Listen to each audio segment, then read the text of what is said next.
राधे सरकार उमापति महादेव श्री सद्गुरुदेव भगवान पूज्य दादा साहब जयकारा शेरावाली का आयोलाल सबई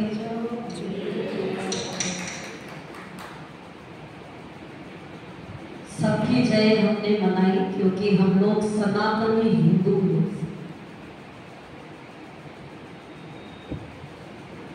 तो आप कह सकते हो कि भगवान तो एक है जो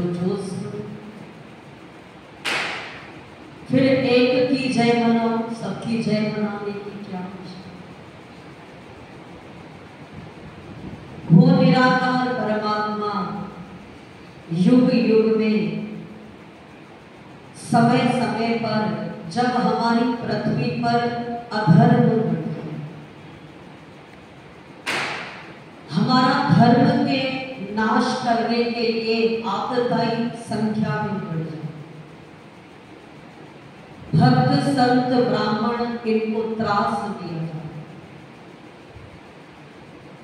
चोर लुटेरे बहुसंख्यक इनकी संख्या हो जाती है, तो हमारा वो निराकार परमात्मा जो कि ओम स्वरूप में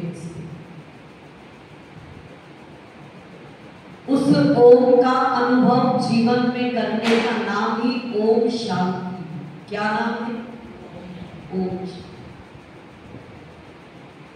हमारे सनातन का ये पहला सूत्र है ओम शांति। फिर पूज्य दादा साहब ने उसी सुंदर जो सत्य है उसको उन्होंने अनुभव किया और आगे की ओर ओम शांति। जब आप एकांत में बैठिए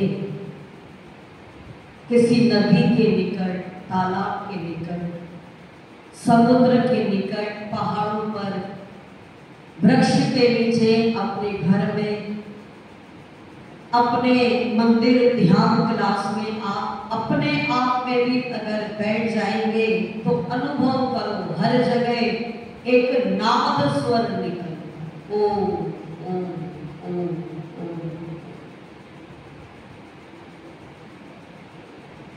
जब हम आत्मा की गहराइयों में जाएंगे तो ये नाद समझेंगे। तो बड़े प्यार के साथ वो सुंदर निराकार ओम परमात्मा समय समय पर कभी राम बनके, कभी कृष्ण बनके, जैसा आप लोग कहते हैं हमारे पूज्य दादा लेखराज जी ब्रह्मा जी हैं, सब उस ओम से ही उनका सृजन। इसलिए हिंदू होने के नाते हम सभी को एकजुट रहना है, किसी भी देवी देवता को मानने वाले की आलोचना न करें, उनका तिरस्कार न करें।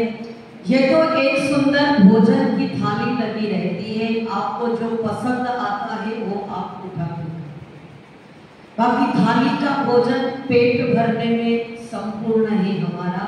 उसी तरह कोई भी परमात्मा जब अनेक रूप लेके आता है हमें पूर्णत्व देने में समर्थ हो। ये अब हमारा रस है, किसको कृष्ण बड़े अच्छे लगते हैं, किसको राम अच्छे लगते हैं, किसको शिव अच्छे लगते हैं, बाबा लेखराज दादा अच्छे लगते हैं, किसी को हनुमान अच्छे लगते हैं।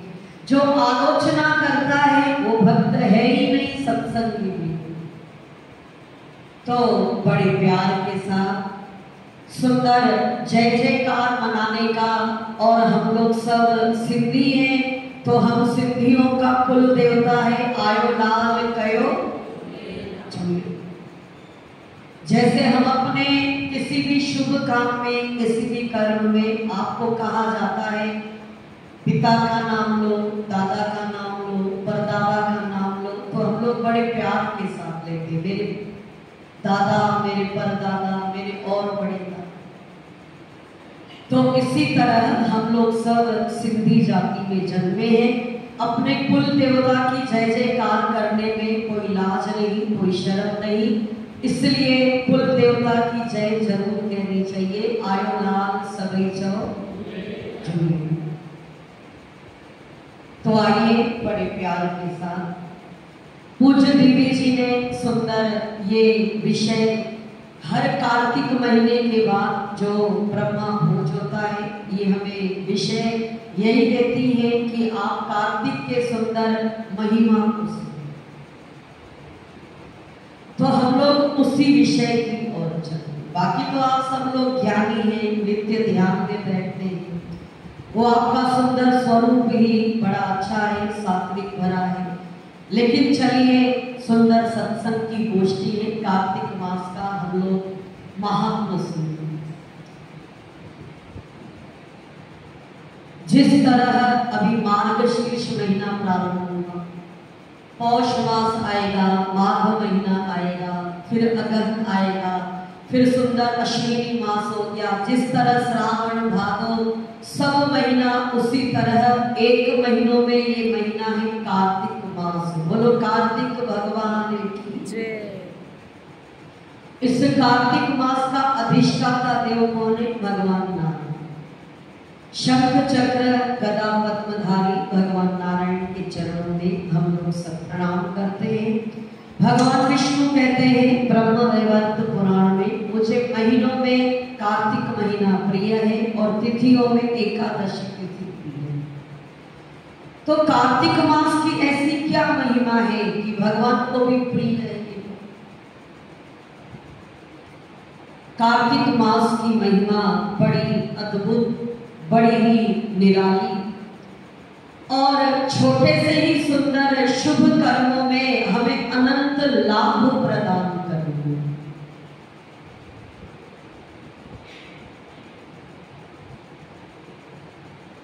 स्वयं भगवान कृष्ण ने देवी सत्यभामा को कार्तिक मास की महिमा उन्होंने अपने मुखार बिंद से, तो सुंदर 22वें या 23वें अध्याय में देवी सत्यभामा ने भगवान से पूछा, भगवान आपने ये वर्णन किया कि सुंदर धर्मदत्त ब्राह्मण ने कार्तिक व्रत का आधा पुण्य राक्षसी को प्रदान, और जैसे ही उन्होंने प्रदान किया वो राक्षसी अपने आसुर भाव का त्याग करके वो एक सुंदर देवी के समान दैदीप्यमान और उसको लेने के लिए भगवान के दूत आए। बोली भगवान ये बतलाइए, ब्राह्मण ने दान किया, वो दान उसको मिला कार्तिक व्रत के पुण्य का दान, और राक्षसी का आसुरी भाव समाप्त हुआ, देवी संपत्ति को प्राप्त हो गई। तो क्या मनुष्य आगे चल करके भी पुण्य ले सकता है और दे सकता? क्योंकि आपने तो ये सतयुग की बात बताई, अब ये द्वापर युग, आगे आएगा कलयुग, तो आप इस पर प्रकाश डालें कि पुण्य और पाप लिया दिया जा सकता है। तो भगवान ने बड़े प्यार के साथ कहा, बोले देवी सत्यभामा, सतयुग, त्रेतायुग, द्वापर युग, इसमें ये सुंदर एक सिद्धांत ये अटल था, अपना पुण्य हम आपको दे सकते हैं और आपका पाप खत्म कर सकते, और हम भी अपना पुण्य पाप ले दे सकते थे। क्योंकि सतयुग, त्रेतायुग, द्वापर युग में सारे ही देश के राजा का फल प्रजा को प्राप्त होगा। राजा अगर गलत काम करेगा तो प्रजा उसका फल भोगेगी। राजा अगर धर्मात्मा होगा तो प्रजा को उसका पुण्य प्राप्त होगा। क्या पुण्य? राजा के देश में वृष्टि, हरियाली, फल फूल, माता पृथ्वी उपजाऊ सब समय पर हुआ। राजा रामचंद्र बड़े ही धर्मात्मा और एक सुंदर प्रजावत्सल थे, थे, इसलिए राम जी के लिए कहा गया है। राम के राज्य में क्या था, कोई भी वहां पर पाप व्याप्त नहीं, आदि दैविक, आदि भौतिक और आध्यात्मिक त्रिविध ताप राम के राज्य में व्याप्त नहीं हुआ करते थे। ये राम के सुंदर धर्म का प्रभाव। द्वापर युग आए, देवी सत्यभामा, द्वापर युग में भी जब तक हम रहेंगे तब तक प्रजा बड़े आनंद के साथ, क्योंकि राजा अगर एक धर्मात्मा होता है तो उसका पुण्य प्रजा को प्राप्त होता है, और अगर राजा पाप करता है तो उसका पुण्य दुख रूप में प्रजा को प्राप्त होता है। लेकिन सत्यभामा कलयुग के अंदर ये नियम समाप्त हो जाए। कलयुग में हर मनुष्य राजा का पुण्य प्रजा को, गांव के मुखिया का फल उसके गांव के लोगों को, गुरु का पुण्य पाप उनके शिष्यों को, और घर के मुखिया का पुण्य पाप उनके घर वालों को। इस तरह संलग्न एक चीज परंपरा। कलयुग में सब गुरु अपनी करनी भोगेगा, शिष्य अपनी करनी भोगेगा, राजा अपनी कर्ता का फल भोगेगा, प्रजा अपना भोगेगी। एक सुंदर गांव का मुखिया अपना पाप पुण्य का फल लेगा और प्रजा अपना फल लेगी। घर का मुखिया अपने कर्तव्य का उसको फल प्राप्त होगा और उसकी संतान परिवार को अपना। इसलिए कलयुग में कहा गया है, इस हाथ दे इस हाथ ले। तो अभी हम लोग सब कलयुग के अंदर, भगवान कृष्ण ने कहा सत्यभामा, इसलिए कलयुग में मनुष्य को ये सुंदर मैंने एक छूट दे दी। क्या छूट है? कलयुग केवल नाम आधारा, सुमिर सुमिर भव उतरहि पारा। कलि केवल मल मूल मलिना, पाप भयो निधि जल मन मीना। कलयुग में मनुष्य इतना पाप करेगा, मन से, तन से, विचारों से इतना वो पाप करेगा, जिस तरह मछली जल से अलग नहीं होती है, मनुष्य का मन पाप से अलग नहीं होता। ये क्यों कह रहा है? रामायण के अंदर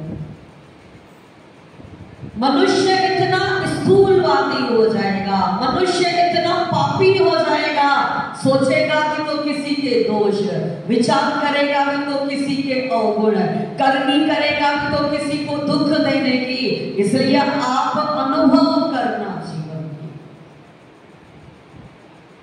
चूंकि आप ज्ञानवान हो, इसलिए ये मैंने विचार आपके सामने रखना। आप अनुभव करना। मनुष्य की सोच किसी का गुण नहीं बोलती, मनुष्य की बुद्धि किसके लिए अच्छा नहीं सोचती है, संत पुरुषों को सुनो। मनुष्य का जो ये कर्म है वो किसी को हम लोग सुख नहीं पहुंचाते हैं, उसको हम लोग आघात पहुंचाने की। अच्छा इंसान गिर पड़े, अच्छा इंसान तरक्की न करे, अच्छे इंसान को कुछ न कुछ बोलते रहो ताकि वो डिस्टर्ब हो जाए और समाज से ही अलग हो। इसलिए आज बहुत सारे अच्छे लोग हैं समाज के अंदर। हम सबसे रिक्वेस्ट करते हैं, आप आगे आओ, समाज में धर्म को बढ़ाओ, अपनी सेवाओं दो। बोले नहीं, धर्मात्मा को ज्यादा सताया जाए। अरे तो क्या हो गया? बोले हमारे अंदर वो पावर भी होना चाहिए, किसके कड़वे शब्द सुनने का, किसी के अपमानित होने का। संत असंत नहीं कोई है, लेकिन समाज सेवक बहुत। संतों की संख्या कितनी? आप उल्लासनगर में गिन लो संतों की संख्या। जो भी करने वाले सब गृहस्थ सकते हैं। जो आ रहे हैं या देख रहे हैं, जो भी है सब गृहस्थ परंपरा के अंदर। ब्रह्मचारी संत अलग है। तो पहले ब्रह्मचारी संत अपने काम करते थे, अब समाज सेवक, धर्मात्मा, पुण्यात्मा, लेकिन वो घबराते कौन? इस तरह का कड़वे शब्द, अपमान और इस तरह समाज में नीचा गिराना, वो चुप करके बैठ जाए।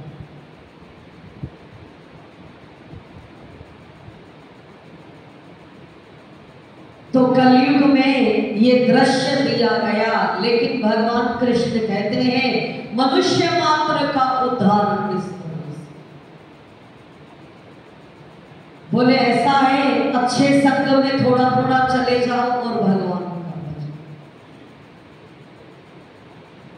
24 घंटे में से 1 घंटा किसी अच्छी संगति में चले जाओ, अच्छों का संग करो, और अच्छों के संग में अच्छाई के वाइब्रेशंस और अच्छाई हमारे जीवन के द्वारा।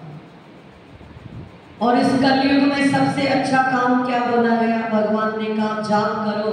और कार्तिक में कौन सा जाप कहा? ओम नमो भगवते वासुदेवाय।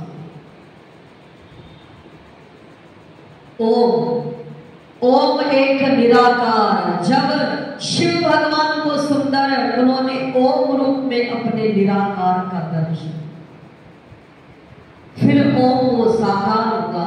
जब साकार हुआ, ओम नमो उसको प्रणाम किया गया, भगवते उसको भगवान की उपमा दी गई, वासुदेवाय समय समय पर राम बन के आए, कृष्ण बन के आए, वाराह बन के आए, वामन बन के आए, मत्स्य बन के आए। कृष्ण कई अवतार हुए जो कि ओम नमो भगवते से ही कई। अच्छी संगति में जाकर कुछ देर बैठिए और जो आपको अपना इष्ट है उसका नाम जपिए, शांति और आनंद के साथ। इसी से ही भाव सागर से पार। देवी सत्यभामा ने कहा अगर मनुष्य झूठे मन से,